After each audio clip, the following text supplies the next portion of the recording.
last week's handout. If you got last week's handout, I don't know if we have any more left out there. It's just like a little organization thing to see what's where in the genealogy, and I highlighted a couple things we were supposed to talk about specifically. If I could get one too. Well, there might be. Oh, that's fine. Thanks.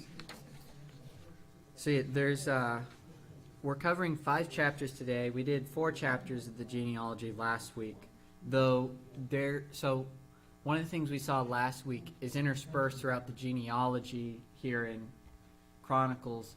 You'll either see a name highlighted that has an important story about that character before, or sometimes it'll mention a short story about somebody. That's more common from the looks of it in chapters 1 through 4 and a little less common in 5 through 9. 5 through 9 tends to be more straight genealogy. So this might end up being faster than last week just because of that. But just to kind of recap and get into this week, last week we talked about a couple general lessons from genealogy, the importance of knowing one's history, the oneness of the human race, and the importance of legacy. Those are things that you see in general from genealogies, and especially more so with this one, the oneness of the human race, given the Chronicles genealogy traces Israel's history all the way back to Adam. We also talked about the line from Adam to Judah. We got to talk about Judah's family and also get an introduction to David's family and the kings that we're going to be reading about throughout the rest of Chronicles. This week we're looking at the remainder of Jacob's sons and their families, the line of Saul, and some stuff about the Levites. And the last thing that we're actually going to start with is I had a couple more things to say about Jabez, who we were introduced to last week, and I got a little bit surprised about. So we'll revisit him very quickly before we get into the rest of it. But first we'll open with prayer. Father in heaven, we're grateful for the day you've blessed us with. Thankful we can come and learn from your word. We pray that you'll help us to use what we learn here wisely and for your glory. Thankful for this day, and it's in your son's name we pray and give you thanks. Amen.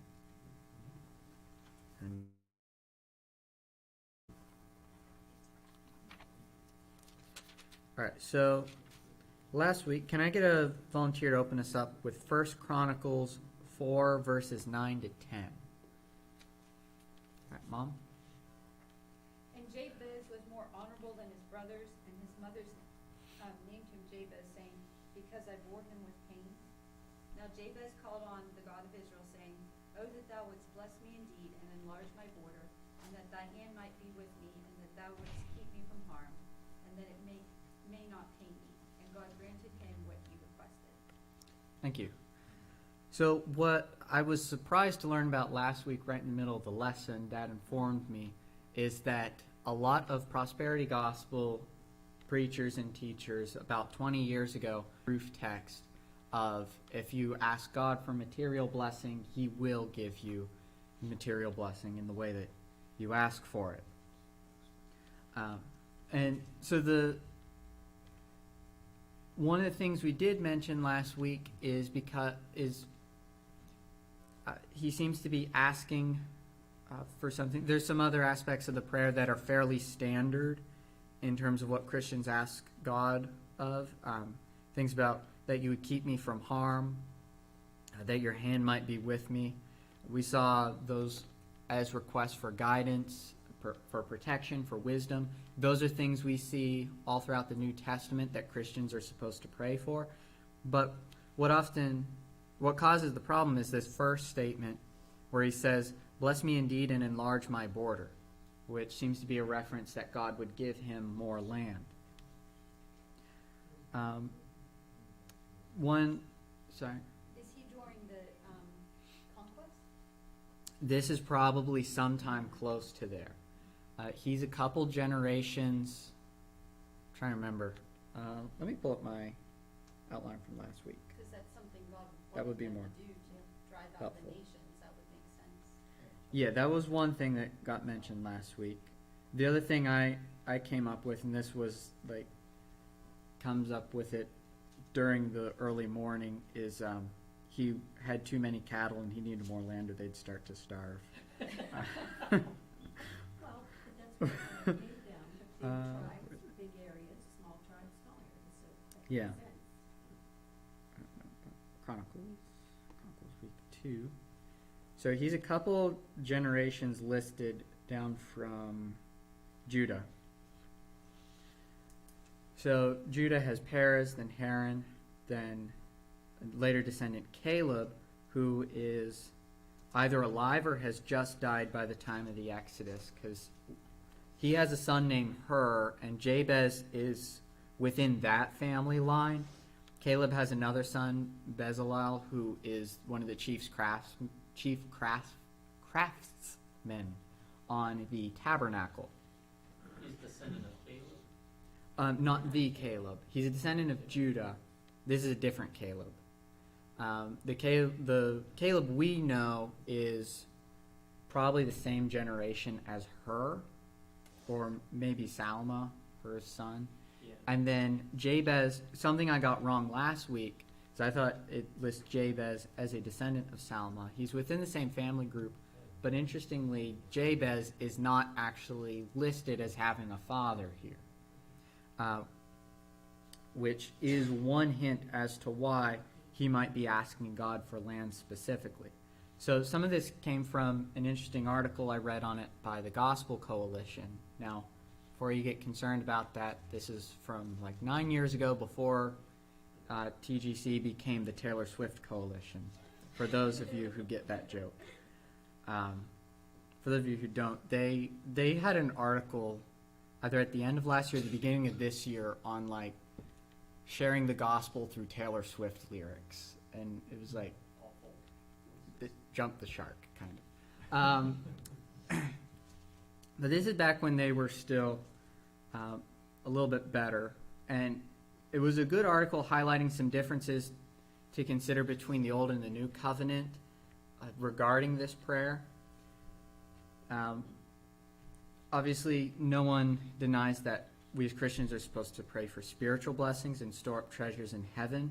But the article highlighted it might not have been wrong for an Israelite to pray in this manner, because while we as Christians are promised a spiritual home and we're supposed to be looking forward to that, the Israelites had both spiritual and physical dimensions to their promise. One of the promises God gave to Abraham was that he was going to be a nation, that he was going to receive the land of Canaan. And so under that old covenant, it actually does make sense, land of God, in a way that it doesn't make sense for a Christian to be asking. He's simply praying for something God's already promised him. Yeah, essentially he is praying that God would simply fulfill a promise that was made to him. But it's not a promise that was made to Christians, which is where the first place where the prosperity gospel runs afoul in this case. Another issue here is about Jabez's father not being known. We don't know exactly why his father's not known. It doesn't say whether it was something unplanned, his mother was assaulted. We don't know specifically. But if Jabez doesn't have a normal lineage that he can track his family through, that means he doesn't have an inheritance coming to him. And in those times, and in an agrarian society, having land meant everything. If you didn't have any land whatsoever, there was almost no way for you couldn't set up a shop to work, you wouldn't have land to grow crops on, you wouldn't have land to raise cattle on. If you didn't have land, you had nothing. And so he's essentially asked, if he doesn't have a father to receive an inheritance from, he's simply asking God for provision, straight up. So that's another way that we can examine this. So For us to give us our daily bread. That's what yes. In this case, there's a good chance it's just the equivalent of asking for his daily bread, in light of promises God had made to the Israelites. So the general lesson from this is to simply be careful when taking a fairly obscure Old Testament prayer and trying to establish it one for one as how a Christian ought to pray and live. Obviously, there's good things we can draw from it, but there's some differences between the Old Covenant and the New Covenant that you may have to consider and read the prayer in light of, as we see in this case. So that's the last bit about Jabez. And then we see here at the end of chapter 4, this is why I couldn't find it in chapter 5. The end of chapter 4 starts talking about some of the descendants of Simeon. So we're starting to move on to the other sons of Joseph. And I do still find it interesting that even he's listed before Reuben. Part of the reason for that, we'll get to why Reuben, even though he is the oldest of Jacob's sons, he loses the kind of firstborn status because of some stuff he does. But briefly talks about how the men of Simeon, they take land from Edom and the Amalekites. That's seeing them both enact judgment as God sees fit on Edomites and Amalekites. Some of it's also fulfilling the land promises God made to them. And what's interesting also says here at the end, chapter 4, verse 41, it says,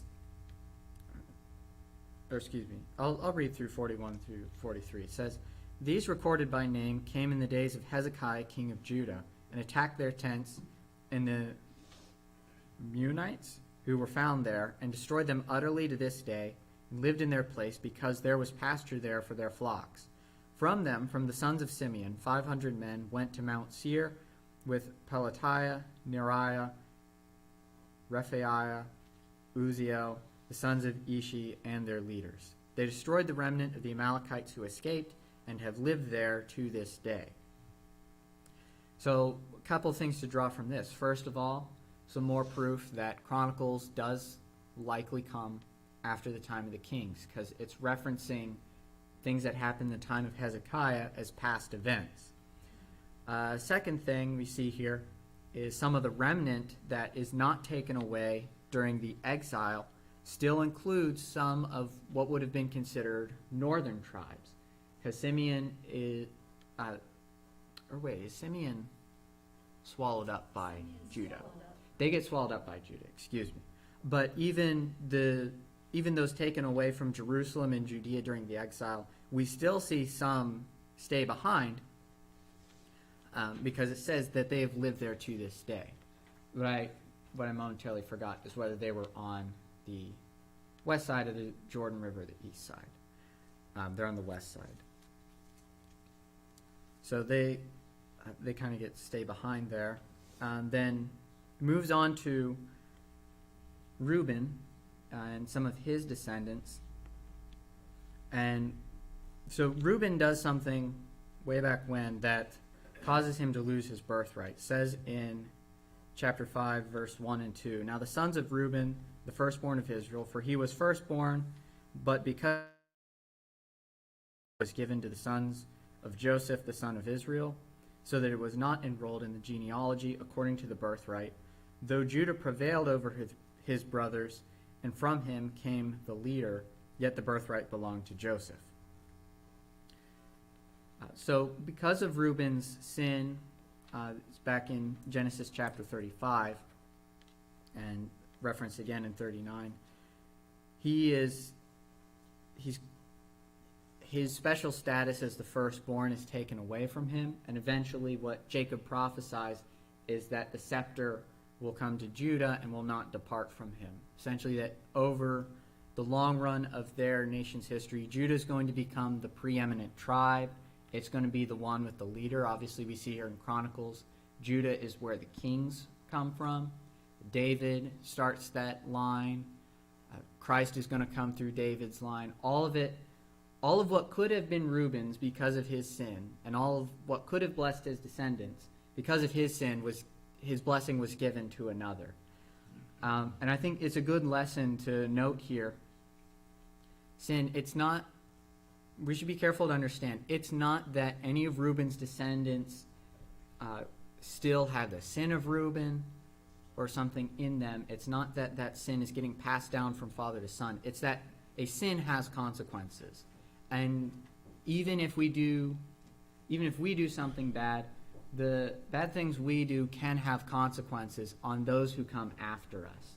And this is a good example of that. Because of Reuben's sin, his descendants suffer consequences of they never become one of the major tribes. The kingship which could have come through them is taken away and given to Judah instead. And the Messiah is going to come through Judah instead of coming through the firstborn, Reuben. So that's a lesson we see from Reuben's story. Then we move on to chapter 6, and this is kind of like Levites part 1, because the Levites are going to pop up again. But throughout chapter 6, it gives a genealogy of the Levites, a major name to take away. It talks about the sons of Kohath, and the Kohathites, and if you find someone with the name Cohen today, they likely are a descendant of that family in some form.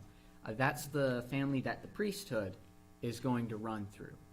I don't think, not all Kohathites are priests, but all priests are Kohathites. Trying to remember which name it comes through. I think, is it Amram? Should have written it down. That's what I think. It's his father, and then obviously Moses, Aaron, and Miriam are born to Amram, and then all of the priests have to be descendants of Aaron.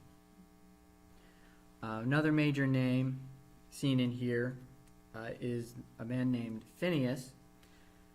It's right here at the beginning. So I'll just read these couple verses here. The sons of Levi were Gershon, Kohath, and Merari. The sons of Kohath were Amram, Izhar, Hebron, and Uzziel. The children of Amram were Aaron, Moses, and Miriam. The sons of Aaron were Nadab, Abihu, Eleazar, and Ithamar. Eleazar became the father of Phinehas. Phinehas became the father of Abishua, and it's going to continue going on through that high priestly line. Just some major people to note here. Nadab and Abihu are infamous for having offered strange fire in the tabernacle, and because of that, God burned them up with fire. So they received a harsh penalty for their disregard for how things were supposed to be conducted in the tabernacle. And so Eleazar ends up becoming the high priest, even though he was initially third born. And his son Phinehas is famous, and this man should not be confused with Eli's son Phinehas, who's like the exact opposite of Eleazar's son. Eleazar's son Phinehas is probably one of the best Israelites and has the most moral courage of almost any of the Israelites during the time of the kind of like later Exodus. They've been out of Egypt for a few decades. They're going through the wilderness. Israel in the book of Numbers, they sin at Baal Peor. This is just prior to the conquest. Just prior to it, yeah. So Israel sins at Baal Peor, and he's one of the integral figures who helps to drive out sin from the camp and the judgment that God brings on them for that. We start to see some of the duties of the Levites. Obviously, Aaron's family is responsible for leading sacrifices, duties as priests. Other Levites are some form of assistant to them. So we're going to see later on some of the Levites are gatekeepers. Some of them guard the treasury. Some of them are musicians. Some of them are singers. They had a large variety of duties during the time of the Exodus, when the tabernacle is still moving from place to place, before Israel comes to the land and they set it up in Shiloh. It's the job of the Levites to carry various parts of the tabernacle. So one family might be responsible for carrying one of the pillars that they would set the large tent on. Another family might be responsible for carrying the tent's coverings itself.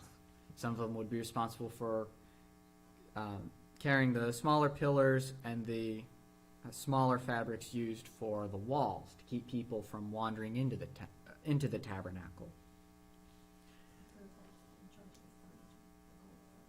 Yeah, Kohathites are in charge of the most important things, especially because they're most adjacent to the priestly family.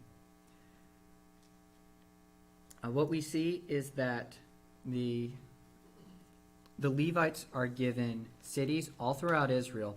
They're not given a land promise like the rest of the tribes. They're instead promised several cities throughout the different tribes, and that allows them to be we're going to see throughout later parts of 2 Chronicles.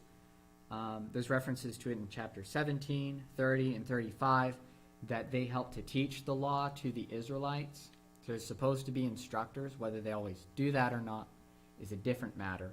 But that's at least part of their job. And they are a type for Christians, the Levites are, because first of all, we as Christians are priests to God. That's one of the first ways that they're a type.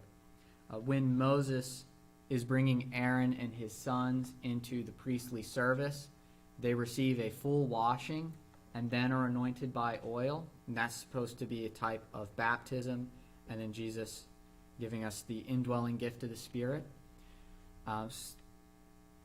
Then I think also how they permeate the land without a promise of receiving land like the other tribes is also a type of us, in that we don't, it's what we just talked about, we don't have the same kind of physical land promise that Israel had in the Old Testament. We're receiving a spiritual promise as Christians, and the Levites tend to foreshadow that. And we have to live among the people, and we're to be teaching. Yeah.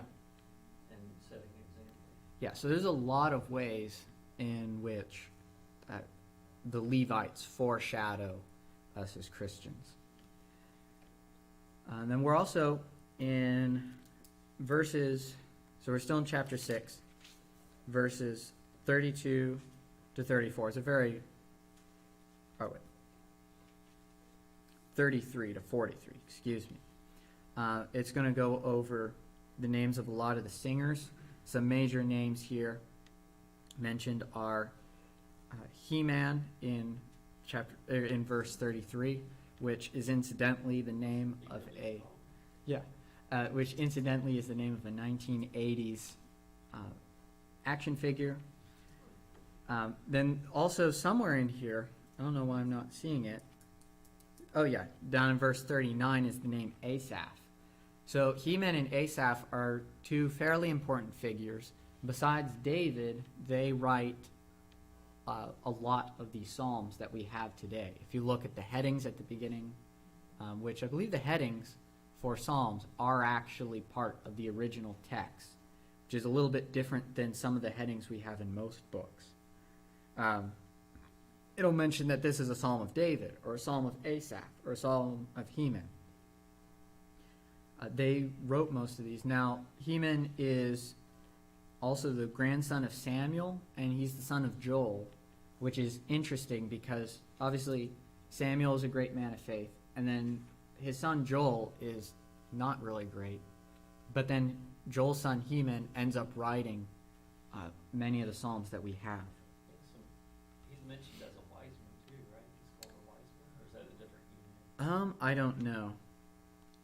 I do not know if that's the same one or if he's called a wise man.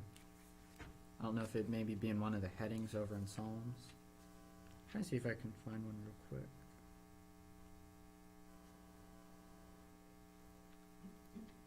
Find an example of a heading.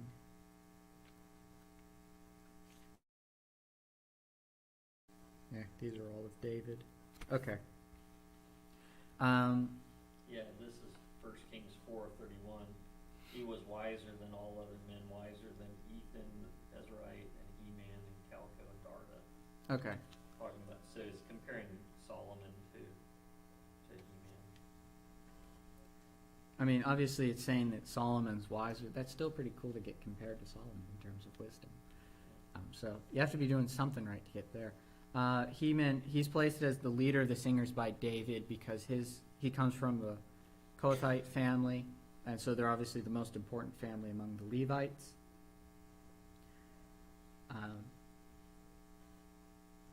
So that is chapter 6 on the Levites.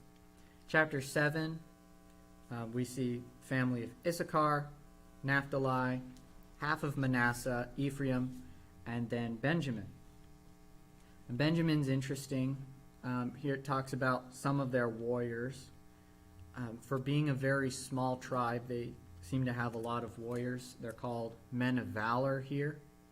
In verse 9, they were enrolled by genealogy according to their generations, head of their father's household, 20,200 mighty men of valor. Then later, lists the sons of Jediel according to the heads of their father's household. Them alone are 17,200 mighty men of valor. So a small tribe and a lot of warriors. And it actually corresponds to something Jacob said about them in Genesis 46:27. He says, Benjamin is a ravenous wolf. In the morning he devours the prey, and in the evening he divides the spoils. And so I think this is them living up to that prophecy. Later, a small bit of Jerusalem is going to sit on Benjamite land. They're one of 5 tribes that are going to be listed in a couple chapters here as having residence within the city of Jerusalem. They're some of the first to occupy the city when it first comes under Israel's control. And something that Smith highlighted in his commentary is their regrowth by this point is quite impressive. In the book of Judges, they refuse to give over some sexual deviance to the rest of Israel for punishment. And as a result, they're nearly wiped out. At one point, the men of Benjamin number about 600 men, compared to most of the tribes are going to have tens, if not a couple 100,000 men. But we see here that they kind of regrow, and they're back to being a fairly forceful group, as indicated by their warriors. And I think later on we're going to look at Saul's family, and I think we'll see them as also almost a microcosm of Benjamin.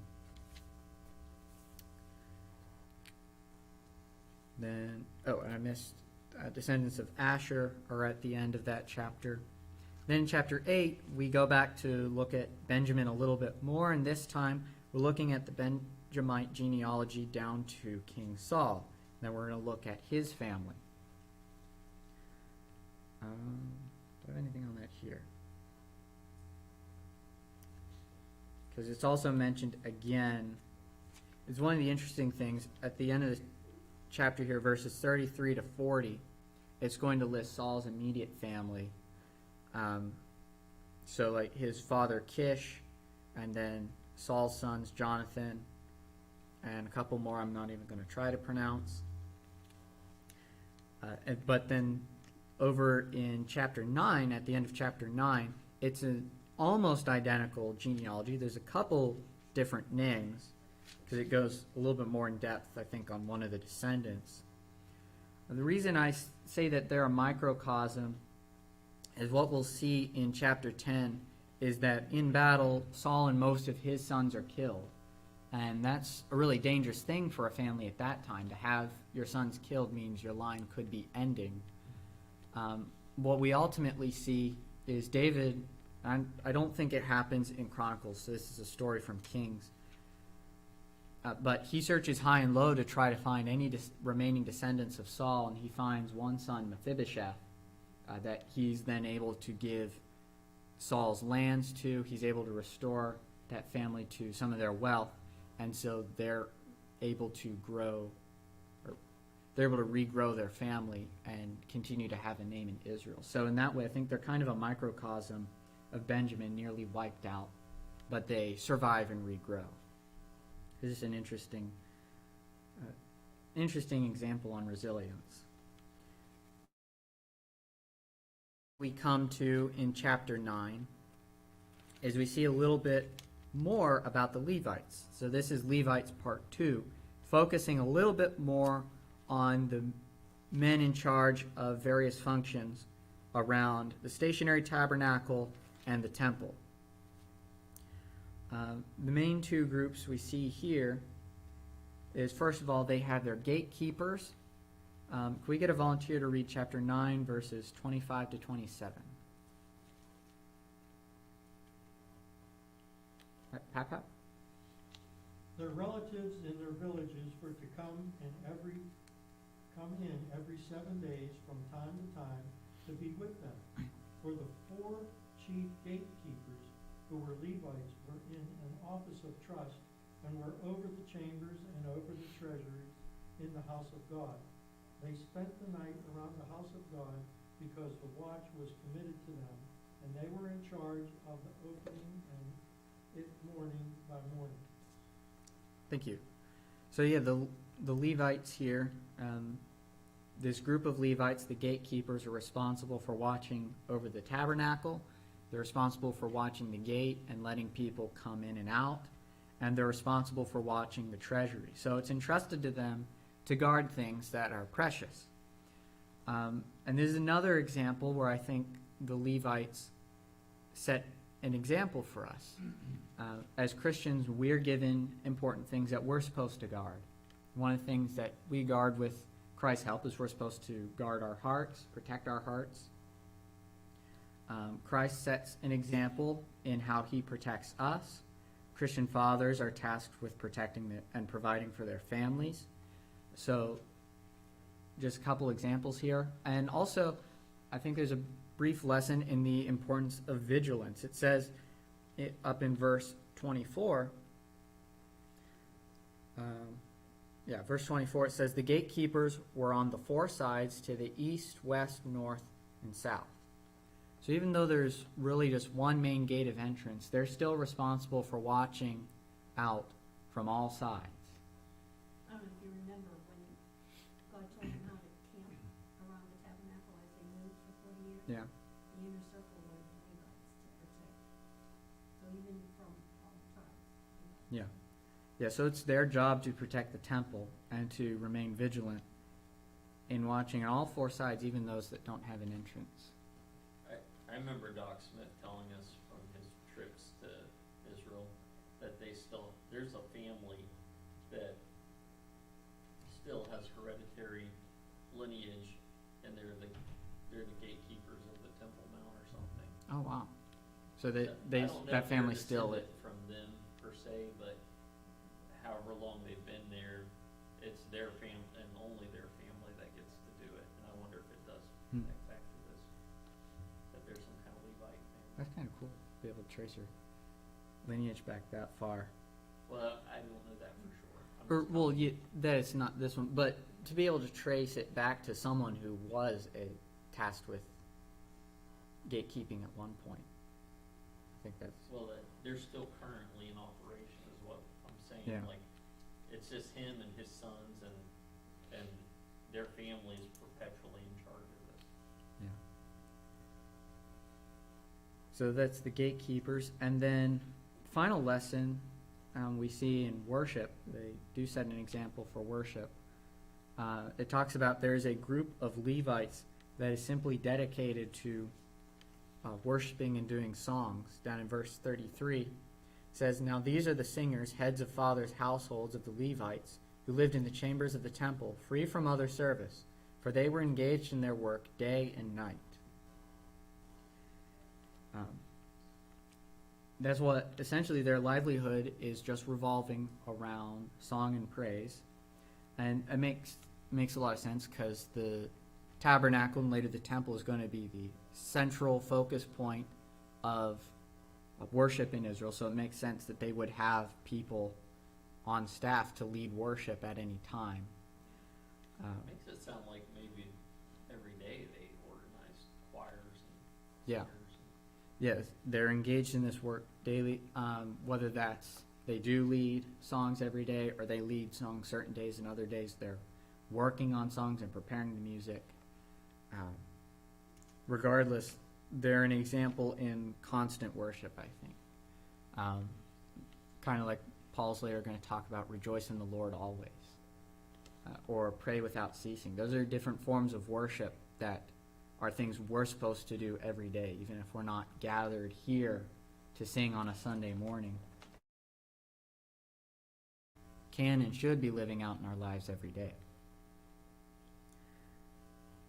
So that is the end of the genealogies. So we covered almost all of David's sons. There's two guys that aren't mentioned, which one kind of makes sense and one I'm not really sure about. But the tribes of Dan and Zebulun aren't mentioned at all. The one that stumps me the most is Zebulun. I don't know why Zebulun is particularly left out. There must be some reason behind it. But These are the state of their genealogies during the time of the yeah, post-exilic period. yeah, maybe they just completely lost all records of Zebulun. Obviously, we know that some of them are going to stay around that land. There's always a small remnant, but it may just not be traceable. Later on, the next time Zebulun really plays any significant role is going to be in Matthew 4:12-17. It's going to talk about Jesus comes to visit the land of Zebulun and Naphtali, and it says that in that land there's been a great light. That's just quoting an Old Testament prophecy. Yeah, and it's just, I think it's quoting Isaiah. So back when they would have been much closer to it. So not really sure why Zebulun's not included in this. The other one that kind of makes sense, even if they had records for it, why they might leave it out, is Dan.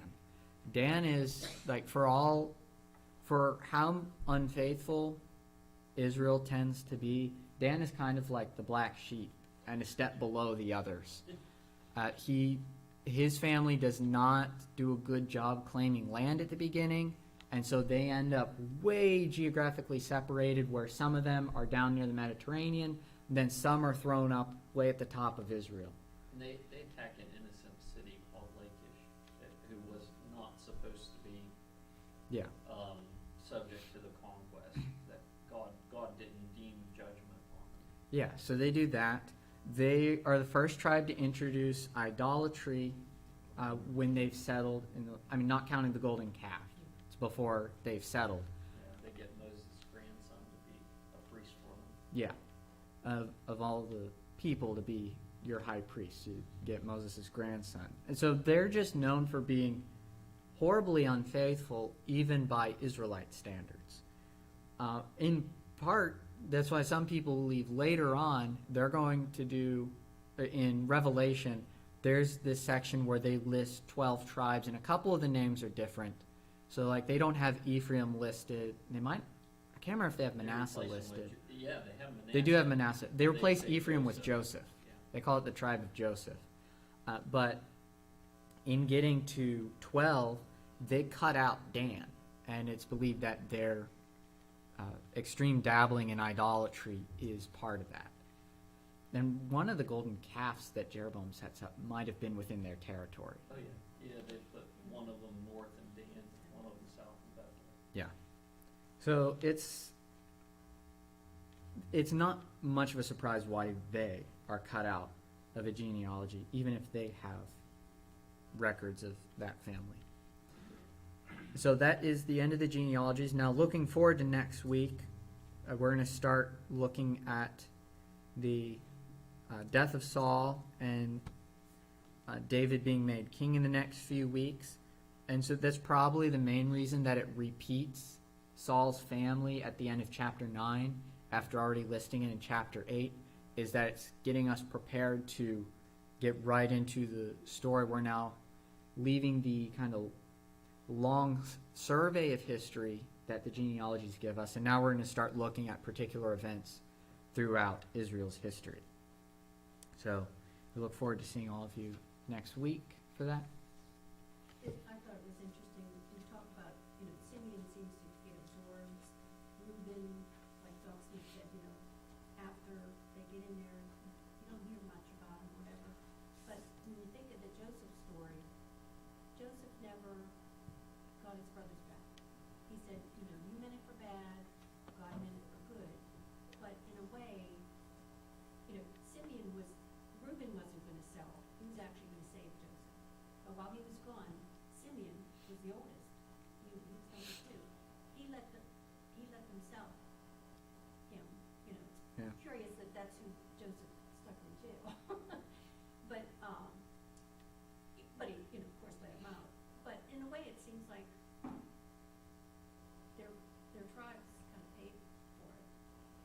Yeah. even though Joseph did. We know from other are responsible for attacking a town, and that kind of knocks them down on the inheritance list. So like the main reason that it ends up going to Judah is because he's just the oldest one to not have some major slip up like that before he's old enough to inherit. But it's also, also you can't be saying that their descendants are gonna be punished for what they did, but it's just the type of character that got passed down, and God foreseeing in the future that those people are gonna be like this or like that. Yeah. So, So any other questions? All right. Then we'll close with prayer. Father, we're thankful for this day you've blessed us with. Thankful for the example we can see of some of these groups, like the Levites, that we can still learn from today. We're thankful for the promises you've given to us through your Son, and we're grateful for his word. And it's your Son's name we pray and give you thanks. Amen.